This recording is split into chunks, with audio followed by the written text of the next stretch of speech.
Good afternoon, professional fellows. My name is Filip Stipancic. I'm a fellow from Zagreb, Croatia, from our cohort Spring 2018, and I will be your host for today's event.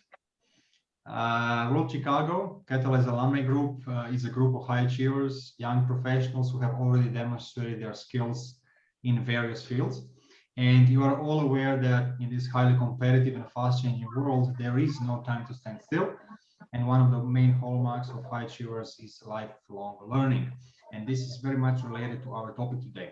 Therefore, to support our alumni group on this journey of lifelong learning, World Chicago, together with the Catalyze alumni community and Lean Startup Croatia, is organizing this series of 3 meetups to be held on the topics which are suitable for career development to all of us. Our first meetup was in July. I do remember many familiar faces from back then. And then we discussed the topic of how to find the next big thing in business. And there was our guest, keynote speaker David Rosen, and our community speaker Simon Sovic from Slovenia. Today, we have a second meetup, which is on the topic of strategies of personal development in career and entrepreneurship success. We also have an interesting guest speaker who is joining us from the US, Loubna Sadiki of Xenia Homes, and our community speaker joining us from Zagreb, Croatia, Ante Medic of Pulsar Labs. We will introduce both of them in a while. As you know, these meetups are organized by the Catalyze community for the alumni, and please do join the conversation, ask questions, freely participate, and be part of the event and get most out of it. This is the agenda for today. So we'll be starting with facilitated networking in a few minutes, after which we'll hear a guest lecture from our guest speaker, Loubna Sadiki. And then we'll have an opportunity to ask questions to Loubna and to Ante during our Fireside Chat. Also, an interesting part of our event is Project Marketplace. There will be 3 alumni presenting their interesting projects. And today, this is going to be presented by Erdogan Klobučićta, Smart Capital Project, Kasper Premože, Koho, Innovative Cooking Utensils, and Jeremija Hranjec from Science Park Graz about Space Agency, European Space Agency's Business Incubation Center in Austria on aerospace economy. So as you can see, all 3 topics pretty much different, but very interesting, and I'm very much looking forward to hearing about it. So welcome everyone. I do hope you have settled nicely so far. You have something nice to drink, but we need to move on because we are waiting for an exciting presentation from Loubna Sadiki, and she's our guest speaker for today. Since Loubna is here by recommendation of Jabari, and they have some history together as colleagues, right? So I would for Jabari to introduce our guest speaker today. Hey, right. Thank you, Philip, for the introduction. And good morning once again to you all from Chicago. Of course, it's afternoon and evening for all of you. So great to see all of our esteemed Catalyze alumni, our tenacious super cohort of professional fellows, and of course, our welcome guests. I am, as Philip stated, very excited about today's event because of our speaker, Ms. Loubna Sadiki. Loubna and I met in 2013 while studying social entrepreneurship and social innovation at the Amani Institute in Nairobi, Kenya. From the moment we connected, I immediately knew that she was a dynamic leader and someone who I wanted to build a friendship with, and that we did. Loubna is a great representation of all of us as millennial change makers and global citizens. She's the friend who you can dance with at the clubs until sunrise, but also the friend who leads by example and inspires you to be a great entrepreneur, a greater entrepreneur than you could imagine. As a native of Morocco, who launched a tech career in the US and transitioned to full-time entrepreneurship with her luxury real estate business, Xenia Homes, which is based between Seattle, LA, and now Miami, it seems, where she's zooming in from today. Loubna is truly the embodiment of the citizen diplomat that we at World Chicago encourage all to be. So without further ado, I am proud to introduce to you all Ms. Loubna Sadiki, ladies and gentlemen. Hi, thank you, Jabari, for the introduction. Yes, Jabari and I, we went to the Amani, we did the Amani Institute, which was in Kenya, and it was, I believe, Jabari, correct me if I'm wrong, it was a one lifetime experience where you learn about yourself and then your career, right? Yes. Yeah. So will I be, should I be presenting now? Yes, go for it. Okay, perfect. So pretty much I'm gonna be talking about a career development. Personally, a career development starts with your own personal development. And then when you develop your character and your person as a person, it just helps a lot in your career and anything you face, any challenge you face in your life. And it started in Kenya, where you learn so much about yourself, but also how to face challenges. So a definition of personal development comes to how do you develop yourself and how important it is to develop yourself. I would say, and that's something we learned back in school, fail, and then learn, and then succeed. So as an entrepreneur, when you start something new, you're still tapping into so many different things that you're not very familiar with. You don't have a team, you're by yourself trying to be and do all the departments of your company. So you're all over the place trying different things, and time management. And you have to manage your time. So time management as a personal development is very important, because if you allocate time to every department, and then like you succeed in it. And again, failing, and you learn. I failed so many times. 5 years, failed multiple times. The last thing that I thought it was a failure, it was during the pandemic, where we closed about 80% of our company in Seattle. And then those were our vacation rentals in Seattle. We had to let go of our team, and those were people who worked with me for so many years, and most of them are women. And my role with Xenia Homes is to empower women during the breakdown rooms. I've mentioned that what I do is not just the Xenia Homes of the vacation rental, but also empowering women. So the women who work with Xenia Homes, they each have their own role, and they were independent in learning in their role and developing themselves too. And having to see them leave, it wasn't easy. So I had to learn to accept things. I had to learn to understand that this is a part of a failure to a greater achievement. So the personal development of accepting a failure in a situation doesn't mean that you're failing yourself. It means that this business succeeded to a certain time, and then the cycle that goes down kind of like gets to the failure, and then that failure, okay, that's happening. What is next? And next is being able to adapt to the change and to the changes, and then hence being in Miami and then reopening again. I'm not reopening because it never closed, but then making Xenia Home improve again. So the personal development to me is being able to accept certain things, continue working out, for example, and so being disciplined. So working out 4 or 5 times a week gives you that strength of, okay, I'm able to keep doing something that in a way brings you strength every day. You don't give up. So that part of the personal development in entrepreneurship is very crucial. So next, I will be talking about the characteristic of personal development. The main one is determination. If you're determined in achieving something, no matter what goes on your way, it won't stop you because you've already set your goals. I wake up in the morning and I write my journal of I'm being thankful of what I have so far. And then my second thing, my journal is what I want to accomplish today. And then my other one is what I want to accomplish in 1 month. And then the third one is what I want to accomplish in 1 year. But I always start with what I want to accomplish today, because whatever I'll be accomplishing today is going to lead me to tomorrow.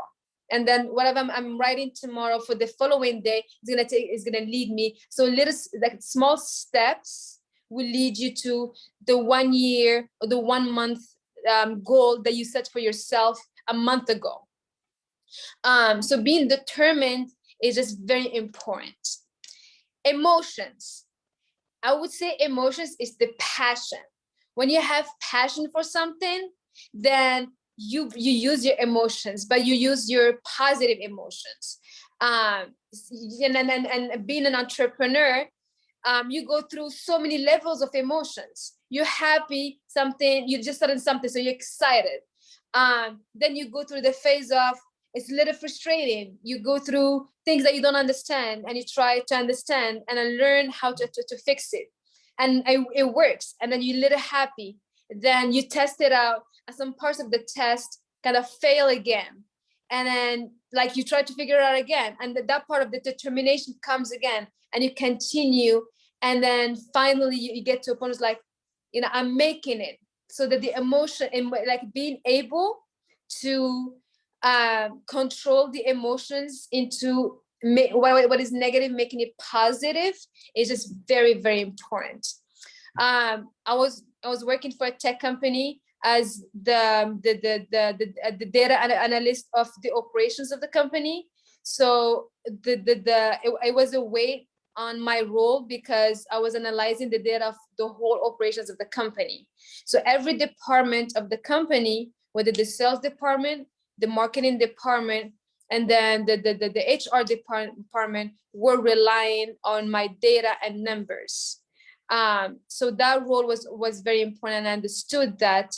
But I always had to work for somebody. I was working 6 days a week, but I always felt like I'm working for somebody. And I just made that decision to quit and start my own while using the skills of data analysis. And my friends were like, you're leaving, you're taking a risk, you're taking a huge pay cut. You're like, and as a woman by herself in a country where you don't have your connections yet, you don't have your career connections that much, you tend to learn on your own, and you go through all those emotions of excitement, of frustration, of how I'm gonna do this, and being a woman and an immigrant. A lot of people don't really take you seriously, and then you have to prove to everybody, hey, I'm capable, I can learn, I can succeed in certain things. So being able to control emotions it's very important. Next is how to approach personal development. As I said, being able to control so many things is always very important. And I wouldn't say how to approach it is wake up in the morning, write in a journal. Next, go for a walk or meditate. Have that morning for yourself, because the rest of your day is just gonna be crazy. You're gonna be dealing with so many changes during the day. So again, the emotions. So having that morning for yourself, being ready to set for the day is important. I personally like to work out in the morning because that makes you also think. So these are the importance of the how to approach personal development. And I'm sure each one of us has a morning routine. Yeah, so that's what I have. I guess a few of you may have questions for me. And I'll leave the questions to all of you guys. Loubna, I'm curious to know, what did you try with your business, Xenia Homes, that failed, over the past 5 years? Sure. Obviously, there was probably a lot of things that you started that did not quite work. Yes, it was. At that time, vacation and short-term rental, it wasn't something very known.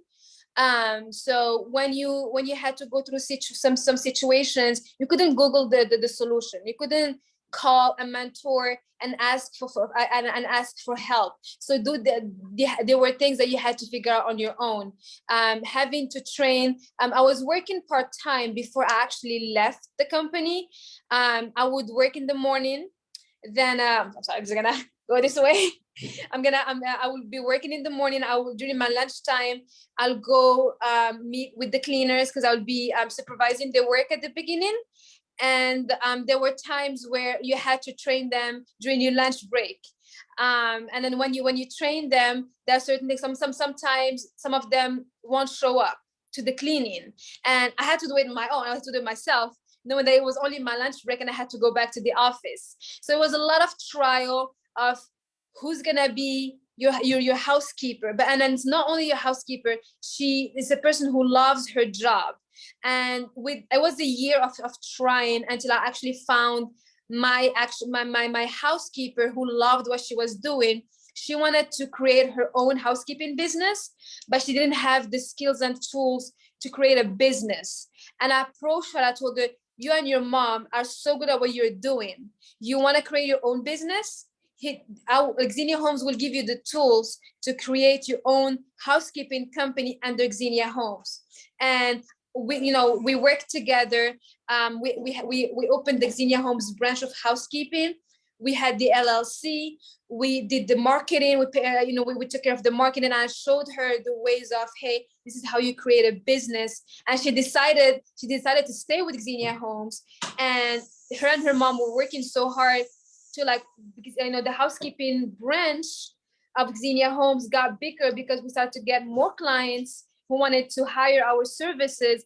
And we ended up having 5 housekeeping ladies. And my first housekeeper became the director of housekeeping of Xenia Homes. So her passion of cleaning continued being there, but she was still owning that company through Xenia Homes, and she was growing in whatever she was loving. That's one part of the challenges. The other challenge, and I think the big main one, was during the pandemic. We had to close 16 of our units in Seattle. We stayed open in California because California was still there was still traffic, but the whole of city of Seattle completely closed. And I had to figure out how I'm gonna keep my team, how I'm gonna keep Xenia Homes going, how I shouldn't let go of my company, or I shouldn't let go of my team who's working with me. So I had to think of plan B and C, and I had to adapt to the change of bringing some of the team in Seattle to LA and having to let go some of it. And instead of doing just the corporate apartments, we branched out to the luxury rental and providing concierge service, hiring more people in California, even if at that moment we didn't have the budget anymore to hire anybody, but building that friendship with people. And we hired a private chef. She agreed to start, and then she will get her commission as things are going. And we ended up hiring. We ended up hosting Sway Lee, like the rapper. We ended up hosting. Like sports athletes. We went from being in Seattle just hosting business travelers and families to hosting, A-list athletes. And that was from, about to lose the company to, the company being on TV right now. Awesome. And I know many other people have questions, but I want to hone in on another piece that you shared about, everyone on this call with the exception of a few of us, are not from America. The majority of this group is from the Southeastern Europe region of the Balkans. Many are interested in opportunities to launch businesses globally, expand their businesses to the US. That's the entire focus of our program. So how did you do it as someone who, born and raised in Morocco? How did you, as a woman, as you said, as a woman who is not from this country, how did you manage to launch a successful company? Like, what would you say, like 3 tips? First one, and I keep insisting on that one, determination. No matter what it is, you have to stay determined. 2, research. Being in the US, it's a whole different world than Morocco. It's something very different.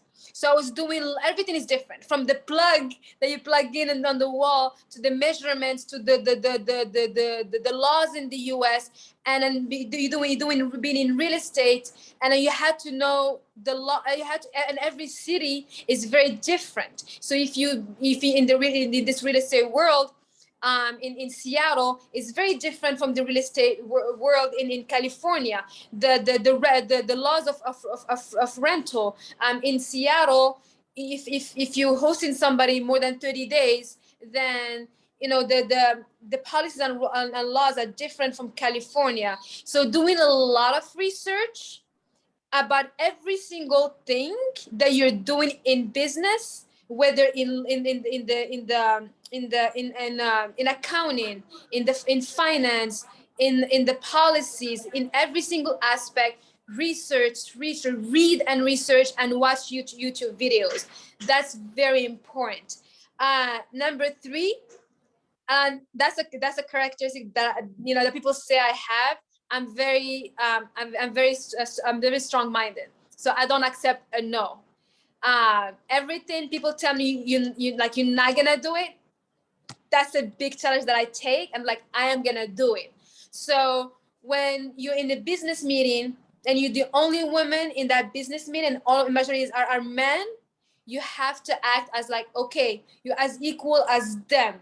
Prove, a matter of fact, work harder. Prove to them that you're as capable. If you're in a meeting, bring important points that they're not gonna know about it. A lot of them don't know about vacation rental.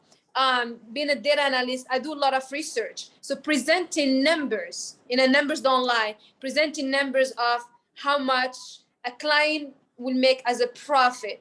Presenting numbers of, hey, these are the data of this month. And this, like, that the element of surprise of, hey, you don't know this, I'm bringing you this information, is also key. So yeah. Nice. Thank you. Philip, I'd like to hand it back over to you because Thank you. Hijack the show. Thank you. Thank you very much, Loubna, for your speech. And I would like you also to meet Ante Medic from Zagreb, Croatia. I will just share a slide for a bit for everyone to see those nice photos of Loubna and Ante. So briefly to introduce Ante, who is also an entrepreneur and executive of an agency for development of electronics and hardware called Pulsar Laboratories. But besides this first company he founded, in the meantime founded 2 other companies. So he's now a technical director of Iron Bulls and a co-founder of another company within the oil industry.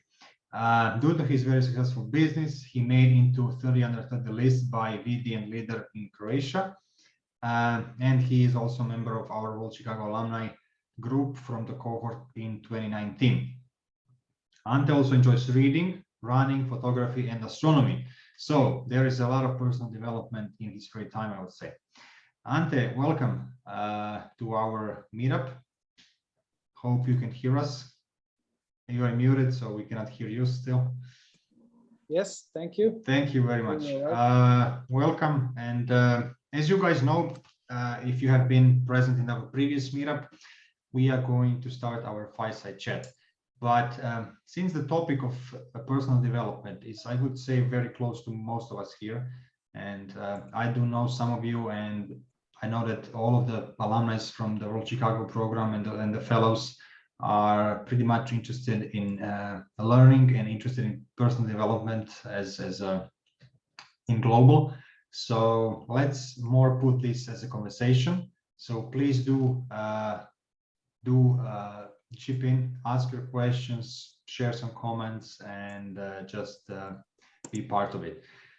Until you guys warm up and figure out some questions, I would maybe start to invite Ante to, since Loubna was speaking for the previous 20 minutes about her experience of being an entrepreneur and her background and how she approached personal development. Maybe Ante, you could share us what does actually personal development mean to you? What is your take on it? All right, thank you. That's a great question. And I would like to start answering by saying that in the 5 years of being in the entrepreneurship and founding different companies with different people from different backgrounds, I collected some experience, although I'm a bit young to say that I have any experience in some of the stuff. But yes, over the part of last 5 years, I did a lot of personal growth from person that pretty much moved to capital city of Croatia with just a bag, with no previous, working experience, with no previous connections. I pretty much like an immigrant landed in my own country, just in a different city.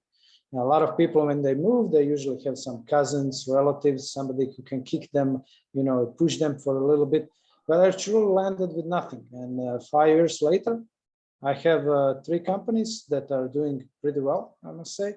And I'm pretty satisfied. I have great co-founders. I found and surrounded myself with a great team of people who are all, smarter than me, better achievers than me.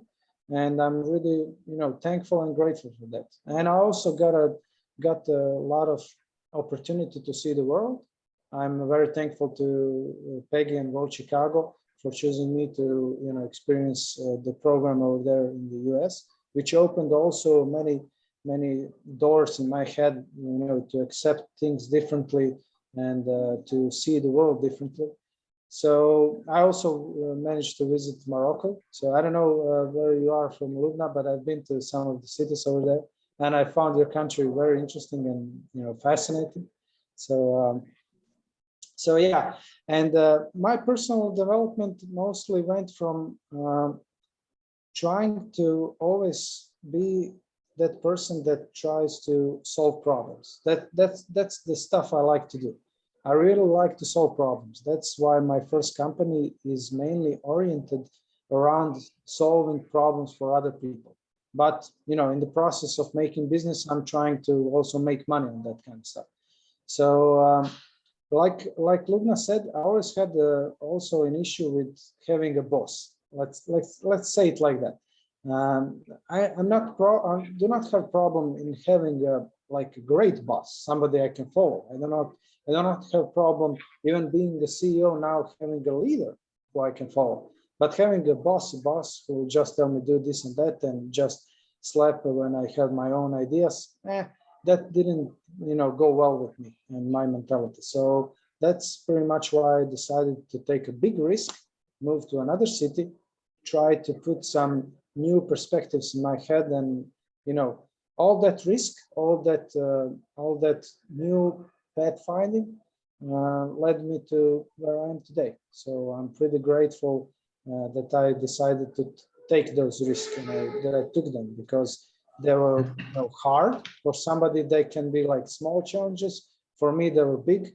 Some of the challenges I had is that I talked with with Filip yesterday, and I decided to follow up on that today. A lot of people, I see a lot of people who are good in achieving something. They're usually like good single players, like I am. I don't know about other people who are like having their own companies and trying to pull something. I'm not that very good with team playing. Sometimes I'm the person who is like pulling stuff forward, and that usually means that you are in conflict with a lot of people.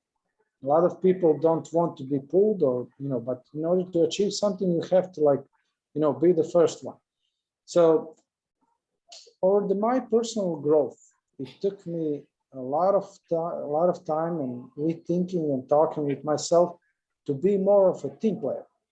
Now I have 3 companies, and through those 3 companies, I have over 15 people.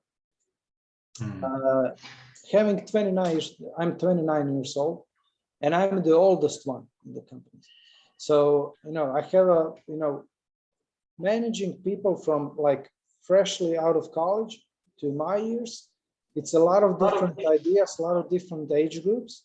And, I had to learn how to be, cooperative with other people. Also, I learned how to be, let's say, honest with myself, to accept what I'm good at, what I'm not good at, and to try to find people who are good at some of the stuff that I'm not. And that led me to having, partners and co-founders in my companies. In my first company, I have 1 co-founder. In my second company, yeah. Let me stop you a bit. So let's not cover everything. Okay. Let's not uncover everything. I like the topic of communication and people management, which is a very excellent topic when discussing about entrepreneurship and personal development. Let's try to maybe go one step back, because okay. I've noticed during your speech right now and what Loubna was saying that you both seem to be very goal-oriented, right? So I would say that it means that you as entrepreneurs are actually setting some goals, business or personal goals, and I think based on that, you're supposed to work on some of the skills or knowledge or personal development to actually achieve those. From your point of view, how do you actually pick some area or a topic that you are supposed to develop within a time frame? So Loubna, maybe you can share us your approach. You only told something about the time frames of your goals, and then time frames of your personal development goals as well. So how do you think about that? How do you actually pick something that you would like to work on? And do you think that specialization is more important, or this general approach would have more advantage for entrepreneurs? Sure. Time management is really important. So assessing time for everything, as managing a company, you have, and in a managing a company in different cities, you have to allocate time to each city, but not only each city, but you would have 3 or 4 people would have questions for you, and then you would have to set time during the day for every single person in each city to have the meetings with them and answer their questions. And then also where you are located would have meetings with potential clients. So have the day before having to set up, or even a week prior, depending of how, what do you have set in regards to what you're gonna have for the week. Having set up a time for each project or each meeting is really important. Also, I usually like to do a one-on-one meeting with every person who I work with. That way, they also know what they're gonna do throughout the week. So preparing people, giving them as much information as possible. That way, during the week, when you're in the meeting, they're not gonna call you with questions. Hey, I need help with this. I need help with that. Being prepared ahead of time removes a lot of last minute things or some frustration, and it give you enough time to be prepared to the new things that may happen throughout the day.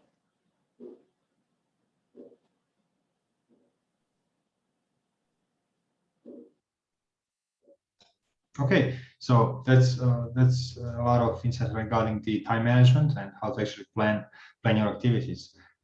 Is there any skill that you've learned through time that has helped you with this? Yes, I would say different few skills. Being patient is really important. You deal with a lot of things that as a human beings may frustrate you, and just being patient And communicating is very important. You would have somebody who, like in your team, you've already explained certain things to them, so you have certain expectations from them, and they may not do it right the first time.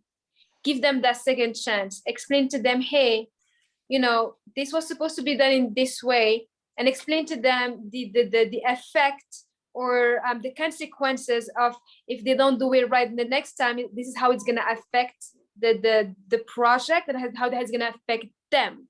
Have them understand in a way where they take responsibility for it, and then they know the next time that is something that is good for them if they do it right, and if they listen well next time. So just being patient, understanding, asking questions, understand why this happened the wrong way is very important. Yeah, wow. Well, this patience is some topic that I've just recently started to uncover. It's a big one. Ante, on your side, you mentioned that you also started developing hardware, so you needed to definitely learn some new skills, hard skills. How did that go? What was your source of knowledge?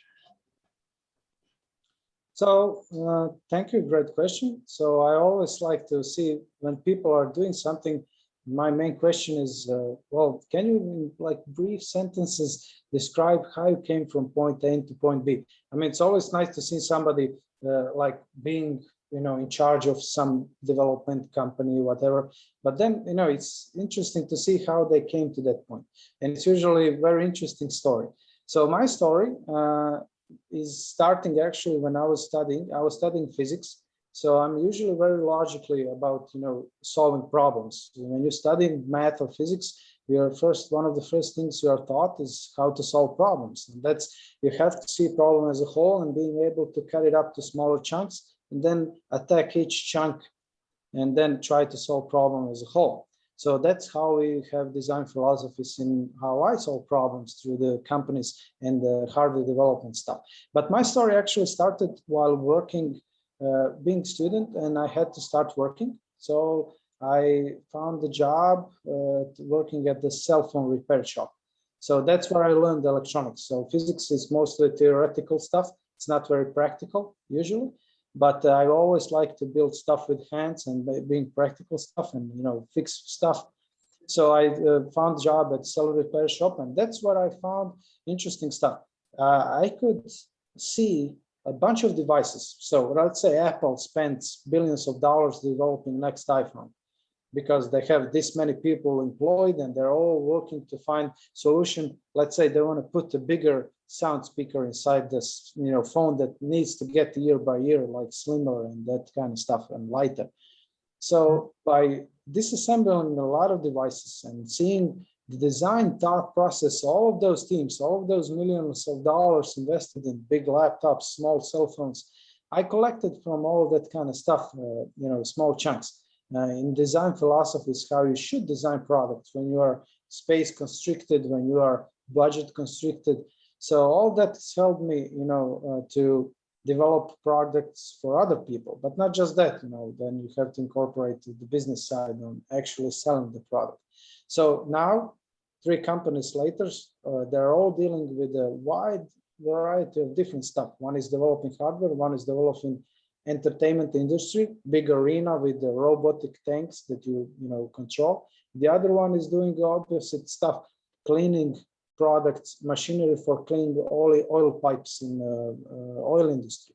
So it's but all comes down to a similar point where you have to design a device that's not just effective, not just being able to manufacture it, but also it's making somebody money or saving somebody time. And that's the main stuff I collected throughout my trying to think about how to run businesses. Very good. Thank you. I would maybe like to recall our networking part and the question C. And the question C was about the obstacles in your personal development success. So maybe you guys in the audience and all the participants can remember what was the most interesting answer you got And if you like, we can briefly discuss about that one. So yeah, please do write this one in chat, or you can just raise a hand and we can hear about it. So before that, both Loubna and Ante were mentioning other people, right? Loubna was also mentioning emotions, which I also like. So I would say that very often when we think about personal development, or something that's related to career success, we think about how to get next degree, or how to achieve something that can help us professionally. Not that often we don't that much speak about emotional development and how is that actually related to this personal development. So Loubna, as you mentioned this as a very important topic to you, could you maybe a bit expand on this one? How do you see emotional development, and how is it also, how can we use it within the career and personal development sphere? Sure. I would say with emotions, I believe you should see emotions in two different ways, where it's an emotion in a way where you can use it to your advantage, and emotions where you have to control it. So you should use it to your advantage is the passion part, and being able to be happy about it, being able to like cry about it, being able to be like, okay, it's frustrating. What can I do if it's frustrating? What can I do about it to remove that frustration? And then the emotional part where you have to control is especially when you're in a meeting, and then and people really like sometimes because you're a woman. And sometimes you have an accent, they may not take you seriously. So that's the time where you control your emotions and you prove to everybody, hey, I'm capable of doing that. The part of also controlling your emotions is when you're a team leader. Managing a team from of different background, from customer service. So if you have somebody working with you and she has that role of customer service, you need to understand that she deals a lot with guests who sometimes they can be picky, sometimes they can be nice. So you have to give her that support, just be patient with her because her role is not easy. You work with handyman because when you furnish a home, you have to come. You have the painters. You have somebody who's gonna come and mount the furniture. When they come late, that means most of your day is pushed to doing things the later in the day or the following day. So it's a little frustrating, and you just have to deal with those emotions and try to explain to the handyman, hey, this is important. Please come back tomorrow on time. And then it's just like different people, different personalities, and then you will have to deal with situations that has different emotions, and that's the controlling part of the emotion. Thank you. Ante, you were more speaking about the communication and actually working with other people, which was not something that was the thing that you liked, let's say. How did you work on this one? Was there a specific plan or some specific skills that you need to acquire? Can you please explain a bit? Yes, so some of you who are more analytical, less social people, like I am, I have to admit it, it's like that. You have to sometimes be in a situation where you have to be sociable with people. And I mean, people are, mostly sociable beings, better reacting to people who are more sociable. So yes, and that's the skill that some people are born with. They are natural at it. I had to learn it at various level and various success, I have to add, but it's mostly practice. I was very shy when I was young, and I couldn't speak like no way I could speak like even in front of this kind of audience, like no way. But I forced myself to be able to speak, but I still have problems today. I mean, I'm not very good at sometimes realizing that I need to advertise myself and what I'm doing to attract more business. I'm also all the time like kind of ashamed that it's not good enough, the stuff I do. So it's all a process, and it takes a lot of work on yourself and a lot of talking with yourself and realizing that putting yourself on the first spot it's important stuff, because nobody else will put you on the first spot. And just practicing. For me, that was the key. Practice, especially in the things that I'm not comfortable with, and that's mostly speaking with people. Going out of the comfort zone. Yes. As often as possible. Yes. I get it. So what would you say is this? Yeah. I'm sorry. If I may add to Ante's remark in getting out of your comfort zone, I very much agree. There are certain aspects where I'm also shy, and a lot of my friends, they told me, hey, you gotta use social media to market your work and company. And my social media was very private. My Instagram, for example, was private, so I had to put it in public, like into public, and I felt like I was invaded in my personal space. And then so being able to take photos and doing some live IG and putting yourself out there, it's something that you learn with time. And I agree very much with Ante. Thank you very much. So previously in chat, Nella was mentioning a book she read and she enjoyed, which is also one source of knowledge, which I also like as well. But for you guys, Loubna, Ante, maybe others, what is the source of knowledge that you prefer? Is it a video? Is it a book? Is it a podcast? Is it a MOOC? In-person lecture? What would you say? What is the source of knowledge that you most often use? Ladies first.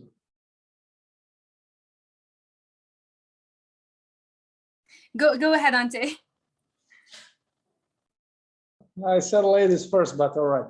So, so for me, when I was younger, I used to read a lot of books. Like I said, being not that very social person, I was like stuck up with like this size books, encyclopedias, and that kind of stuff. Later in life, like less and less time I could spend, or at least I say that to myself, less and less time I can devote to read the books. So usually I stick to watching YouTube videos when I can. And that's usually when I come home from work. I try to spend not more than half an hour. But when I'm like having leisure time watching something, then I'm trying to see some lectures, some stuff. So usually I pick channels on YouTube that are offering some content that I like, even on, looks on business side, on personal development, on, on product development. So all the stuff that I'm interested, and also some new topics, which I'm always trying to expose myself to some new way of thinking, even though I'm not agreeing with somebody or the opinion being said, I'm always trying to put myself to at least try to think differently, because I realize here on Balkans, people, are being taught that, stuff your parents did, it's the right stuff and that's it. And it's usually in cultures like that. But I realized throughout the years that you have to be able to look around and see the world with the different lenses. So yeah, but usually when to stick it out, it's YouTube videos for personal development. I agree with Ante. Reading a lot. It helps a lot. Asking a lot of questions. Going to people who are in a certain field that you're not very much familiar with, and then just meeting with them and then asking a lot of questions, learning from them. I've always, growing up, I was hanging out with people always older than me, and I've always learned from them. So that was a whole different school. Traveling different countries and then breaking that stereotype of cultures and what people say about a place. It was very beneficial, especially living in a country like the US. You meet with people from different background, and then to be able to get to them, you need to understand where they're from, what the kind of their characteristics, and that's how you're able to get to them directly and approach them. Reading, watching YouTube videos, just like the personal growth of researching, it's important. Thank you both. I won't ask you to recommend us a book, but I will ask you something else for ending. So this summer, my skill or a personal trait I would like to develop was patience. And I spent and devoted some time reading some books, exploring some things as I could to find more about it. So if there is anybody to recommend me a source or a book or something about patience, please do. I can also hand over some to you. But for you, Ante, and for you, Loubna, what is the current topic that you are interested about? What are you exploring at the moment, or what is on next thing on your list if there is no time for it maybe at the moment? The most important topic and book, I have it with me, and I'm trying to find it. Just one moment. I can send in the email, but I believe it's called Where's My Cheese? I can send in the email. It's a really important book that really helped me during the pandemic, and it's a book that talks about change and adapting to change, and it's also about patience. It's a small book. You can read it nearly in 2 days, but it helps in personal growth, in being patient, and in being able to adapt to the changes. Can you repeat the title so everybody can hear? I believe it's called Where's My Cheese? I actually have it with me, but because my cleaners are my cheese found, I'm gonna look for it. I'm gonna have Ante talk as I'm looking for it. The link is in the chat. Jennifer put the link. It's Who Moved My Cheese? Yes. Awesome. Thank you, Jennifer. And Ante, what about you? Is there a topic that you are currently working on? Yes. Well, I'm currently exploring mostly, yes, also the patient stuff. But trust me, if you ever come by my office, I'll put you up in front of the microscope and trying to solder those little components. So trust me, that's a patience tester like none. So in our line of work, that's you need to be like a surgeon, like very precise and patient about the stuff you do. Stuff I'm mostly exploring lately is how to scale companies. So that's one of the stuff I'm being interesting. So I'm looking at a lot of examples how people scale their companies. I mean, I found out it's very easy when you are persistent, when you are a doer. So a lot of people are always like trying to figure out when it's the right move. There is no right move time. I mean, it's always, you just have to move.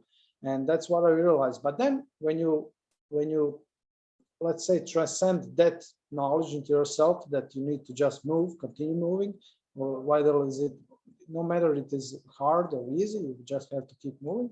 But then again, I came to realize that, my companies are like, 15 people total, and it's very hard to scale that up. I mean, there are like specific challenges you have to go through. You have to learn to delegate like really good, and you have to realize what are actual needs of the companies and where they are taking those companies. So having 3 companies and trying to scale all of them in the same time with like very different backgrounds of all of them are doing, it's a challenge I'm trying to educate myself on and trying to see how to employ my skills or get somebody else to do that stuff for me. So yeah, that's the current what I'm trying to research, and it's mostly again YouTube videos of listening a lot of people and founders, how they approach the problem and what was their specific problems, because I'm just saying you need to do this and that. There are some universal truths and solving the problem, how to solve some problems, but I'm trying to listen to specific problems to see how somebody solved it. So yeah, that's excellent. what I do. Thank you, Ante. So Loubna is learning more about change and how to deal with change. Ante is wondering about scaling a business. 2 very different topics, but very interesting for entrepreneurs. I guess that everybody here in the audience also has a topic or knowledge or a skill they are trying to master at the moment. Thank you very much, Loubna. Thank you very much, Ante, for participating in this chat. Please stay with us. We will now present 3 projects from our alumni here in the audience in our project marketplace. First one is going to be by Edward Klobuchista, Smart Capital Project. So, Edward, if you're with us, you can prepare. Yes, I'm here. Excellent. After Edward, there will be Gašper Premože with Koho, innovative cooking utensils, and then Jeremia Hranjec about Space Agency Business Incubation Center in Austria on airspace economy. All 3 of you have about 3 to 5 minutes, and then if there are any questions, you can address those. And please, thank you, everyone. You are ready. Hello, everybody. So for those who don't know me, my name is Erdogan. Shortly, you can call me Eddie. I was in fall 2018 cohort together with Miro. So I'm very excited and happy that our organization, Synopsis World, has been selected on this funding opportunity. So the name of our project is Smart Capital. So why we choose this name? Everyone knows that if you want to gain more capital for your business or your startups, or even yourself, first you need to be smart. When I say smart in perspective of psychology, means that developing yourself. And for me, the question that we discussed earlier is to find your imperfection inside yourself. So when you find those imperfections, you know well about the problems around you, and this gives you a way to resolve those problems. So this is the reason that we choose to call it Smart Capital, because you have to develop yourself first and then go find the way to build a company that you wish for. So our idea with this project as a Smart Capital is to create a youth center which will be served as innovative hub where can create and provides opportunities for youth who want to build professional skills and to build a mentorship programs for them, also to help them to understand the skills, what they have, and opportunities, what they have in the job, to access a job market. So this program will help the youth to understand the market, how they can find a job, and the next will be to find the resources from different companies and donors about funding their own company who want to start their business. So the main focus of this project is to enhance economic empowerment of youth in Debar region through the increasing of employment opportunities and finding those donors who are in our community and also who are operating outside our community. So also after we will start the project, our plan is to start these curriculum training programs for the youth, and we will divide participants in 2 groups. The first group will be the students who graduated lately and who wish to start a job. We will help them to find resources and companies and networking with them, so we can help to find the best way for them and best employment. Also, the second group would be the group of young people who want to create their own startups, who have an idea, but they have a lack of economic resources. Some of our objectives that we have on this project is first to create and to raise awareness among the youth in Debar municipality about unemployment, employability, and entrepreneurship in general. Also, empowering youth in the way of creating their own entrepreneurial spirit is the best thing that we are planning to do. Also helping them with this program to create and educate informal way of doing business or creating their own business. Also, most important thing as we are planning to do is to connect local NGOs, local businesses, to connect with the local government. So we are going to find also in all the places the funding opportunities for these young who want to create their businesses, because we also have a grant from the government who are willing to help those youths who just want to start it and be employer.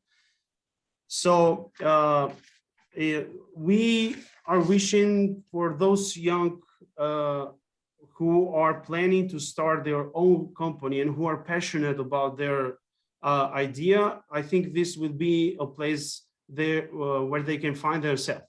So some of our topic idea, it will be presented from our consultant or expert, which is Luca Musliu. It's also, we had worked with him on these topics. He was also alumni, and some of our topics is how to build entrepreneurial mindset, how to write CV, how to do interview skills, elevator pitches. Also will be how to come up with a business idea, how to write a business plan, how to write a very business plan, how to register your company in our country, and how to find investors. Another topic will be how to manage small business, budgeting, financial management. Also, the last one will be the process of creating innovative idea for your community. So in the end, I would like to say that this program will help youth to be future entrepreneurs, and we will help those youth to understand their potential, to understand their capabilities, to understand their characteristics, what are the best and what they can give for their society, for their community, because everyone has something to give, not just to get from society. So we have a lot of youth who are very smart, who are very passionate about doing business. Most of the young people come to me and ask me, Eddie, what should I do? I have plenty of ideas. And I say to them, look, you have to do what are you more passionate about it. Just find a way and just execute it. So this is not that we are going to give them money, different resources, but we have networks that will help these youth who just wanted to start at their own, and in the end to say that, look, we just started something new and we fight for it. And we just wanted to motivate them, to help them, because when you are young, you have hope, but some young, they lose those hopes, and we are trying to do and help them to bring hope to this and help with different resources what we have. So this is very shortly a presentation of my idea. So please, if you have any questions or whatever it is, or any comment or any suggestion, please let me know. Thank you, everyone. Eddie, after this project marketplace and after the meetup, we'll open breakout rooms for all the 3 projects. So if there are any specific interest from the audience, you can have a chat about it. If there is a specific question at the moment, which is short enough for Eddie to answer, you can ask it in the chat. Okay. As there is no questions, then you can prepare ones for the breakout rooms afterwards. So I would like to invite, thank you very much, Eddie, once again for your presentation. Thank you. Of your project, and I wish you luck with it in future. Thank you. And by the end, I just want to say, Filip, that I really want to thank publicly to the World Chicago and Peggy especially for this great opportunity, because to work in a place as mine, in a small place, is very difficult. And for me and for my organization, it's very great opportunity, you know, just to give and help those voiceless people and the youngest, you know, who just have something to do, but they don't have support. So thank you again, Peggy, for this great opportunity. Thank you. Next up on our project marketplace is Gasper Premože with Koho. Gasper, are you ready? Yes, I am here. Thank you. Thank you for the opportunity to talk about this. I will try to present my project that started with the competition in our Slovenia that was meant to design the wooden product that effectively stores the CO2 in the product for a long period of time. So I was thinking about which product that I came with everyday living is producing in a way that has the most waste. So I found this one. Do you see it? Hello. Yes, we see it. Yes. Okay, so it's a wooden spoon for the cooking.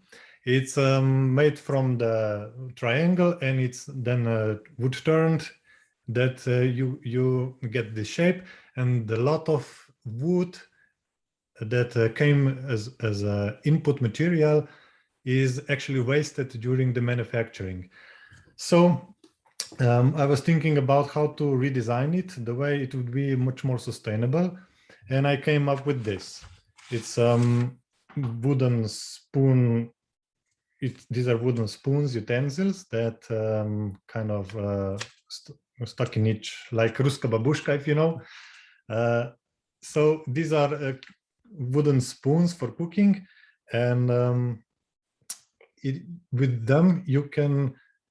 Okay, I firstly asked myself when I designed this, how would the Neanderthal that comes from like hundreds of thousands of years before came here in nowadays and just meet for the first time the new cooking style, the new kitchenware, the new dishes, how would he design a perfect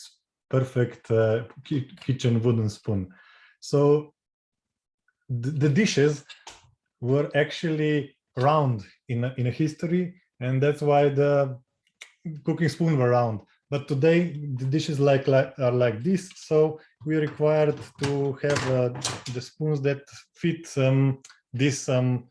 the dishes, so we can easily scrap the bottom or going to the wall and wipe the wall when we try to put the food out of the dishes to the plates.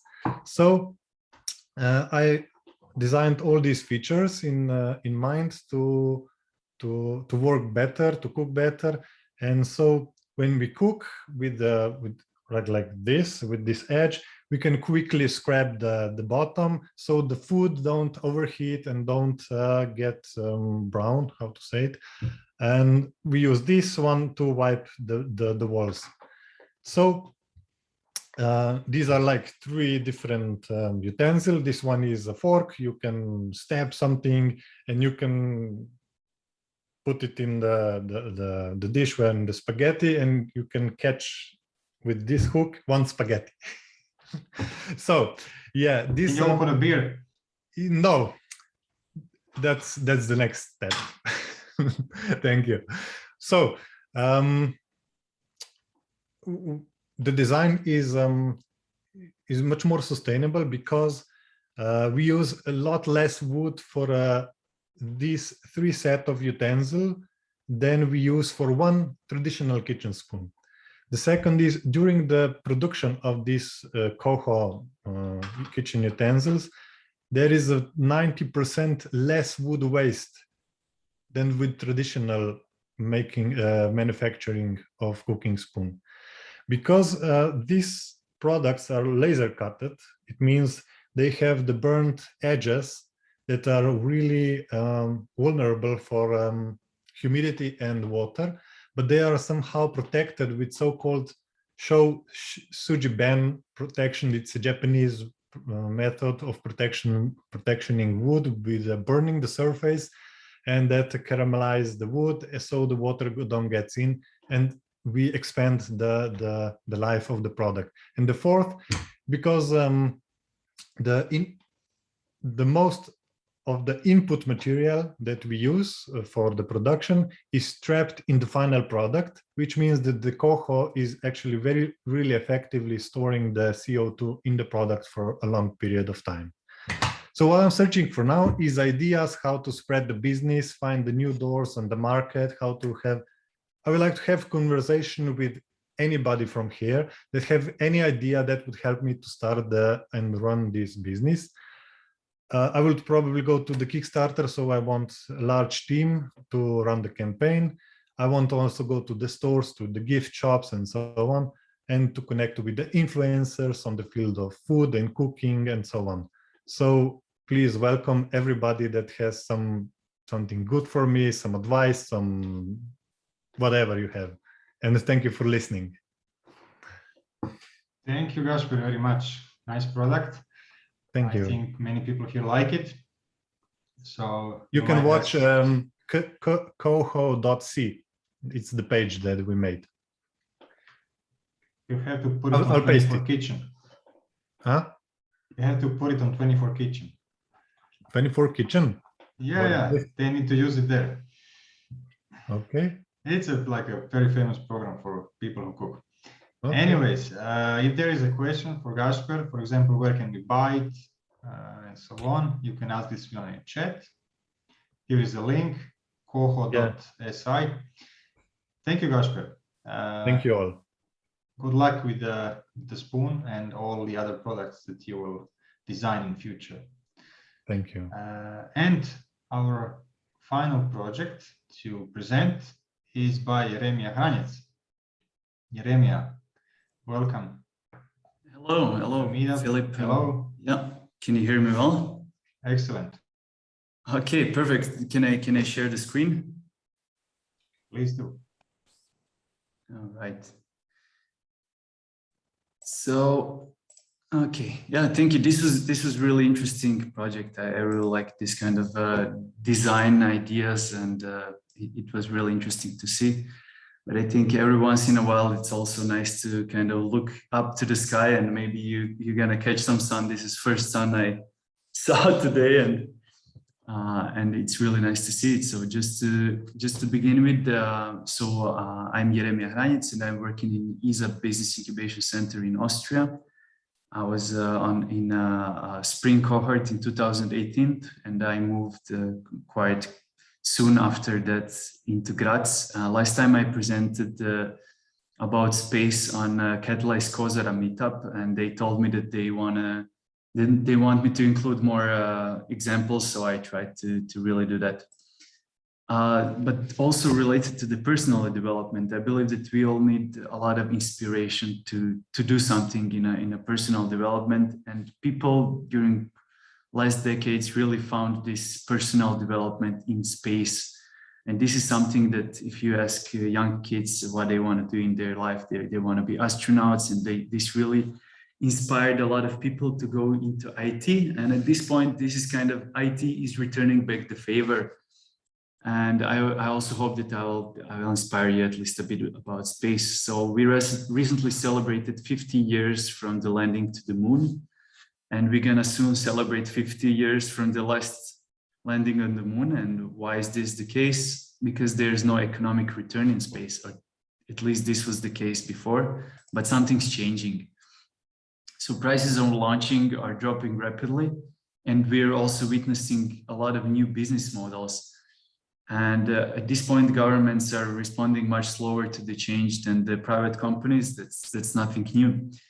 But for startups, we also need technology. So there's several space connections that are building the space infrastructure as a backbone of this new digitalization.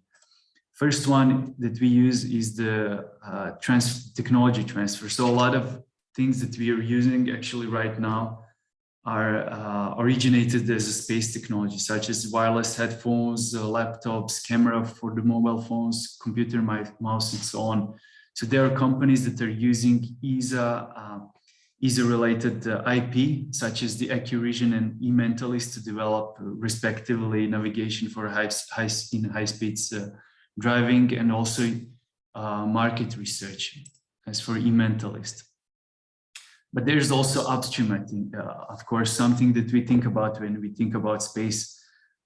So there's a lot of companies such as AT Space producing components for the satellites. Tumbleweed is producing new generation Mars rover, and our space in orbit demonstrations.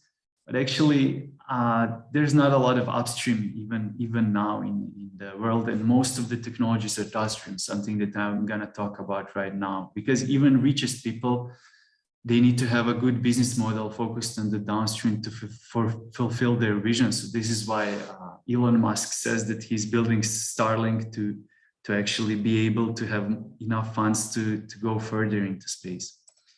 So what we see on this picture is something that we could call all space, right? But this is still irreplaceable communication in remote areas without adequate infrastructure. And still 500 million households, and not the smallest ones, are using this to look into the world. This is their window to the world, right? But in this picture right here, we can see that this is something that we, I'm sorry, I tried to make a circle, but this point here is something that we think about when we think about space, right? So this is launch services, satellite manufacturing. This part here, this is TV, okay? And this part here, this is GNSS chipsets. So this is actually space economy at a glance. Space economy is much larger than the satellites and the launchers. And this is something that's quite new and quite cool at this point. So Starlink created by SpaceX, and they're providing high-speed internet with quite good latency that can be used for the communication in the remote areas. And this is something that's really important, that's going to change the face of the Earth. And let's go forward to the navigation. So at this point, we have 4 GNSS systems. Of course, we in Europe, we are really proud of Galileo and EGNOS, that's providing very high precision, up to 1 meter for public, up to 1 centimeter encrypted. But what's really cool about development is that it started as from the military, and then it went to the commercial. And I think this is something that's also happening with Earth observation at this point, but it brought a lot of new opportunities for the applications that we use, such as Uber, Bolt, Tinder, Pokemon Go, Google Maps, Strava, whatever you use. And the USA estimated that loss of GPS signal for 1 day would present a loss of $1 billion. And of course, startups that are using it are in autonomous driving, maritime, analyzing the airport traffic. And then we also have at the end Earth observation, which is growing market. What we can use it for is agricultural sustainability. So from space, you can see how you're using, for example, your fields for agriculture, and you can see where you need to add more or less irrigation or more or less fertilizers, making it not only better and cheaper, but also more sustainable. So this is something that's really used for, but I believe that also there's a lot of value that's provided from the business intelligence. So here on the left-hand side, we can see the crude oil and fuel oil tankers from the beginning of the Corona crisis that are in the area near Singapore. On the right-hand side, we can see oil tanks in Oklahoma. You can see that they were all filled in, so there was nothing that could capture more of the oil. Okay, and so what we are doing here, EasyBix are the biggest space startup network globally, and we are providing 24 months of incubation, but also we are providing physical incubation, technical and business assistance, access to investors and opportunities, 50,000 euros of non-equity funding, network of startups of more than 1,000 startups, and branding. So as I said, we currently have more than 1,000 startups in 22 incubation centers in Europe. Last one is opened in Greece. I don't even have it here in picture. And there's more than 60 locations with EasyBix. But there's also other opportunities in space that you can tap into if you're living in a country that's not ESA member, such as Space Hub Network and Galactica. Those are the two projects that we are partnered in right now. And this, if you're a startup, you can just check Space Hub Network and Galactica and find the opportunities for mentoring or for hackathons and so on. But there's also other things such as Cassini hackathons, Space Masters, Galileo Masters, and so on. So in Science Park Graz, we are oldest and biggest high-tech incubator in Austria. Graz is important for space, but it's also a really strong industrial center.